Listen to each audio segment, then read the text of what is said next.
Hello. I've been wanting to make this video for some time. The purpose of it is to show my face for the first time in a long time in Change the Future, and kind of share maybe where the project is at, certainly where I'm at in relation to Change the Future. And I guess, yeah, I'm sort of sorry for not voicing this sooner. I guess it's been quite an emerging thing for me, and I feel like it's something I'm able to articulate now, and have created a little bit of time to do so. Change the Future is still an incredibly exciting concept to me. The philosophy, values, vision behind it, and is an incredible journey for me. In terms of just amazing, challenging, disappointing, inspiring stories, and friendships and adventures and leadership, and just so much learning. To kind of start at the end and then maybe rewind, that's kind of my style, is I haven't been active in Change the Future for about a year now, probably. And the main reason is because I've never found a relationship with the project that's felt quite right, that's felt like what I had always been working towards. I really wanted it to be a project that was a vision I felt like I shared equally with others. Not in exactly the same way. I think it's unrealistic and not interesting or inspiring to have an exactly identical relationship to a project, to a collaboration as everyone else, but I did want to share roughly the same amount of passion for it and same amount of commitment and clarity and sort of ownership. That never happened in Change the Future. Maybe there was certainly fleeting moments. There was people, many people who came into Change the Future. Joseph Jones, Molly, obviously Charlie Shred, most of all in a way, like at the beginning, kind of seeding the vision with me.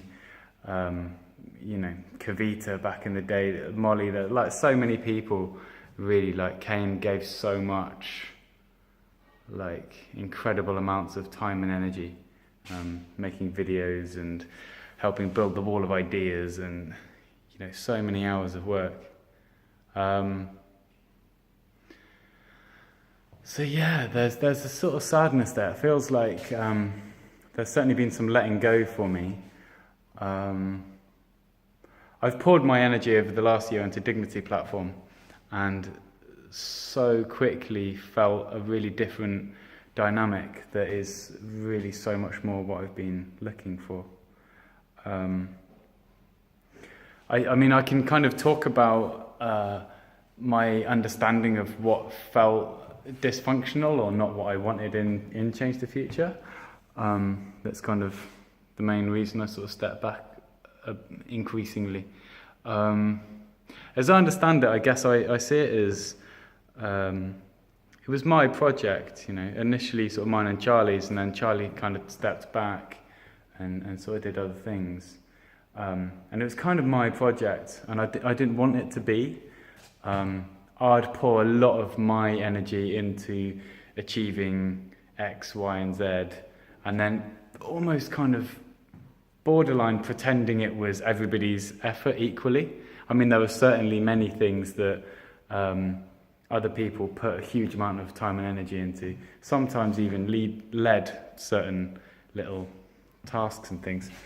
But it was, I think, looking back on it, I certainly see Change the Future as Luke Flegg's project, and people helped Luke Flegg, mostly because they liked Luke Flegg, and the project sounded cool.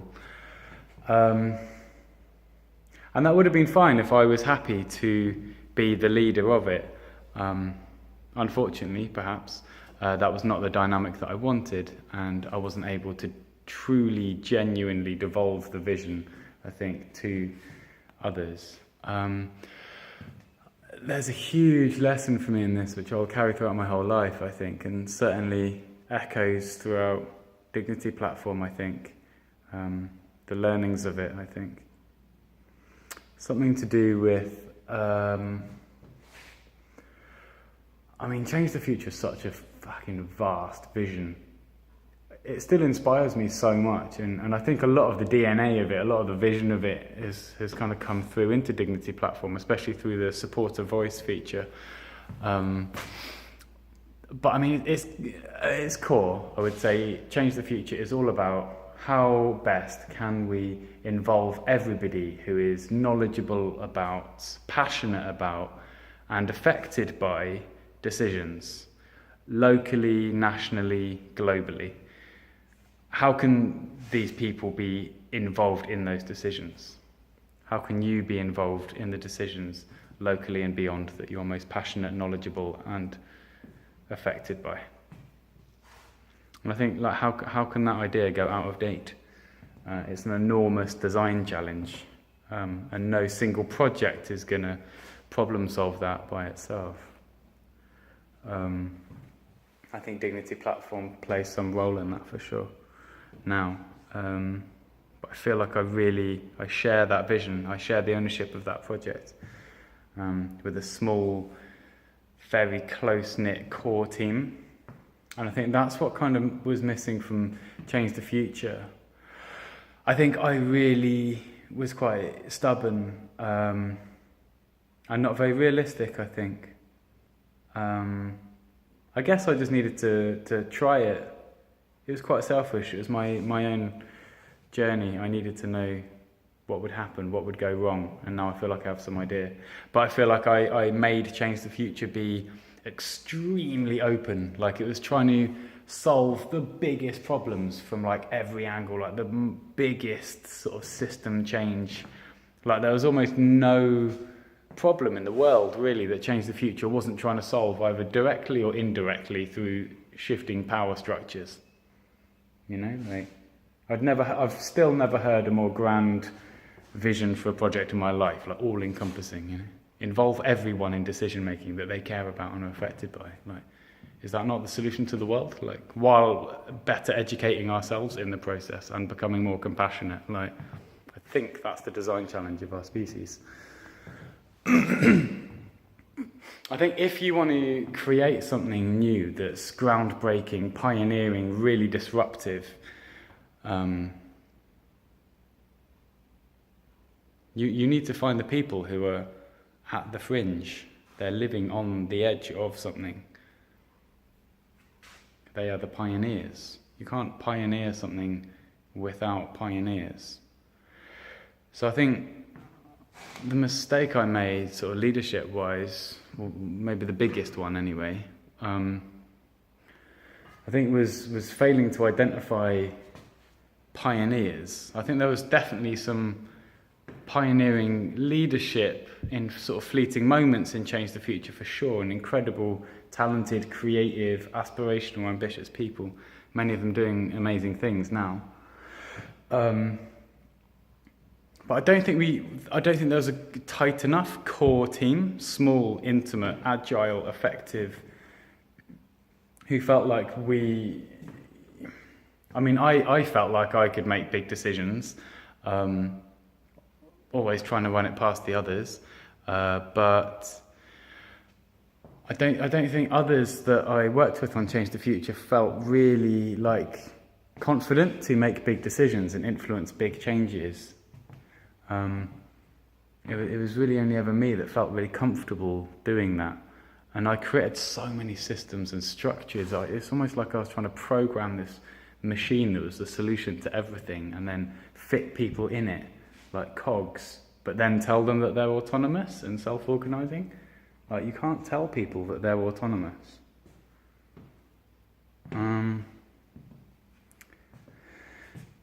So I think I do wonder what would have happened with Change the Future, or what could happen now if I came back into it with the leadership skills I feel like I have now, and found people, not just, inviting this random homeless person off the street and then, this person who's been involved since the beginning and this person who doesn't even think they care yet or doesn't even, I was literally like, this person doesn't even care about having a voice in anything. They're so apathetic. And I'm like, awesome, bring them in. Like, celebrating diversity is such a beautiful thing, but I don't think to the extent where you're failing to actually bring together a team of pioneers who are like-minded enough to be actually compatible with one another. I think there's this like balance point that is so powerful that you can find somewhere between a kind of homogenized little groupthink of people who've had such a similar background and worldview that you have absolutely no idea what's happening outside your bubble. That is not interesting or cool or groundbreaking or pioneering. You're going to create some solution that it isn't a fit for the real world. But at the same time, I think if you try and bring such diverse people from literally just everywhere and you don't really have any kind of theory of like, what is it that makes us a unit that's actually going to come together and form something tight enough that we can actually pierce a hole in this wall, which is oppressing people. Didn't quite master that one. So I think we're trying to solve every problem from every angle, all at once, using everyone. So there was just no entry point for Change the Future. It was like trying to punch a hole through a wall with a wall. So yeah, there's just too much resistance there. There's no pinpoint, like you need the thin end of the wedge to get the rest in. And I think that's what I feel like we have way more now in Dignity Platform in comparison. It's like we've got a small unit who know each other, we trust each other, we love each other, we inspire and challenge each other. We've spent so much time forming that relationship, and I feel like it's out of the complexities and nuances of the human relationships that we share in that core team and extended team.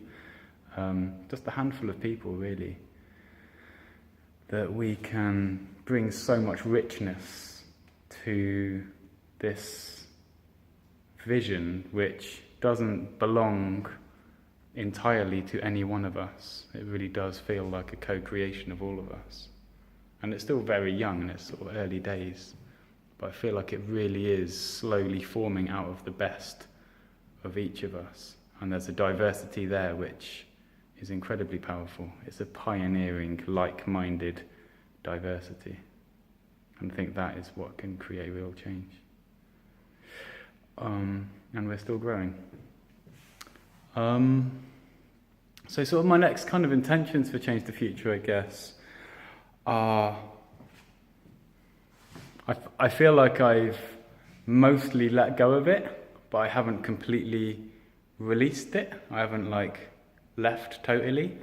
I don't feel like the brand is dead, the vision is dead. I feel like it's more frozen. I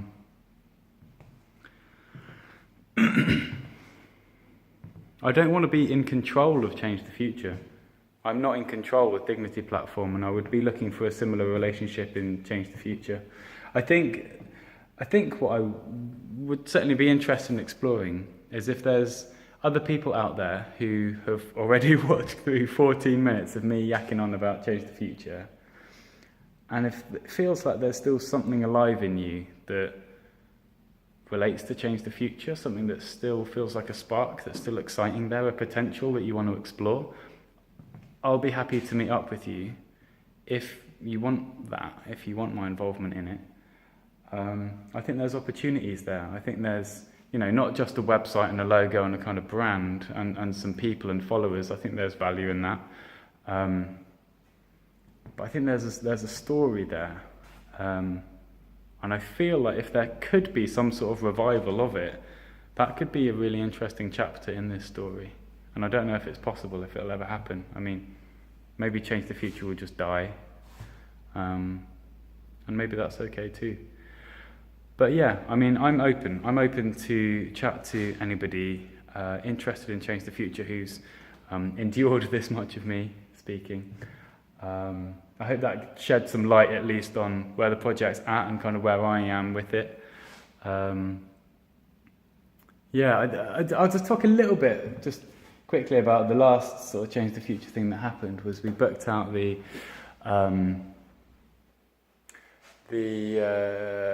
Asher Centre in Gloucester, amazing peace education centre, huge venue. We had about 25 people there. About half of them were involved or had been a bit involved at some point with Change the Future, and the other half of the people were kind of unrelated to Change the Future, really, friends of mine or friends of friends. I extended, in the last sort of few weeks, I really extended the invitation to this place really far and wide. And people could pay a little bit if they wanted to, but really it was very important that money wasn't a barrier. I think there was a real... It was for everybody, you know, like, don't let money prevent you from coming to this. But you did have to have some kind of project that you wanted to work on. So I had a really clear intention for that. I was happy to be the leader of that for once. I was happy to be like, I'm Luke Flegg, I'm organising this retreat, I'm inviting you. It wasn't like, oh yeah, Change the Future's organising this thing. And I've kind of like helped a bit. And, like, I'm taking responsibility for it, and I will set the intention of it. This is what I imagined when I created this event. That doesn't mean I have to be controlling and everything has to go exactly to plan as I intended. I can be really loose with it and open and free-flowing, but that's still part of my vision, as opposed to just holding a retreat and then just being like, here's a really like flaky, blurry, fluffy container, and then just like putting it in the middle of the room. Like, I don't know what to do with that. Is that for me? What? Don't think I asked for that. Don't know how to engage with that. I don't know how other people want to engage with it, or if I'll be stepping on their toes.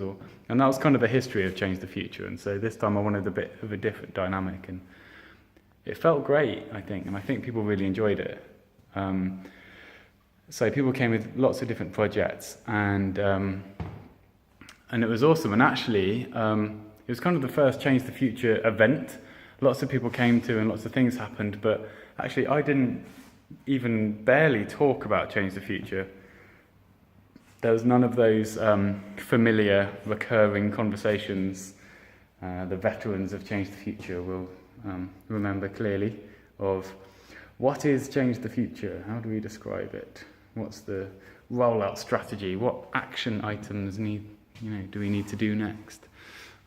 What internal communication technology and apps should we use to make decisions democratically? And these sort of things. It was just like, got some funding, here's a beautiful place, do whatever feels most enjoyable and inspiring for you. And for some people that was really just like sleeping and just relaxing and decompressing. This is people, many of whom have poured a lot of energy into projects already, and maybe the most productive thing they could do in the long term is just chill right now and not try and prove anything or achieve anything more measurable than just rest. So it was a beautiful retreat, and so we're doing a Dignity Platform retreat in the first weekend of March now. Anyway, I hope that's useful. It's very long. I don't know how to have made that shorter, but hopefully that kind of filled in a little bit of where the project's at, where I'm at. Feel free to get in touch, shoot me any questions.